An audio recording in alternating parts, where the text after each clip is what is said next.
সকাল বন্ধুরা, আজকে আমার শুভ সকাল বলতে অনেকটা দেরি হয়ে গেছে, কারণ আমরা কালকে অনেক রাতে শুয়েছি। কালকে আমাদের এখানে বিসর্জন ছিল, তো প্রচুর আনন্দ করেছি। আমাদের পাড়াটা জানো তো সবাই খুব ভালো, মানে হয় না যে অন্য অন্য পাড়াতে এ কী করছে ও কী করছে, বিশ্বাস করো আমাদের পাড়ার ক্লাবের ছেলেরা বলো, আমাদের পাড়ার মানুষগুলো বলো, বউগুলো বলো, যখন আমাদের কোনো মানে পুজো টুজো হয় না, আমরা সব এক জায়গায় হয়ে খুব আনন্দ করি। খুব ভালো গো আমাদের পাড়াটা।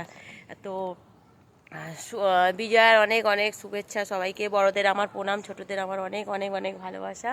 তো দেখো সকাল সকাল উঠে আমার কাজ, ছাদে জামা কাপড় আজকে মেলে দিয়েছি, কারণ বৃষ্টির ওয়েদার, তো একটু জল ঝরে গেলেই তারপর আমি তুলে নিতে পারবো।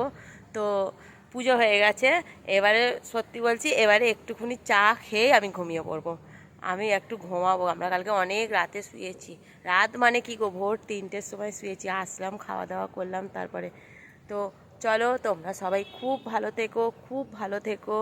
সবাইকে টাটা।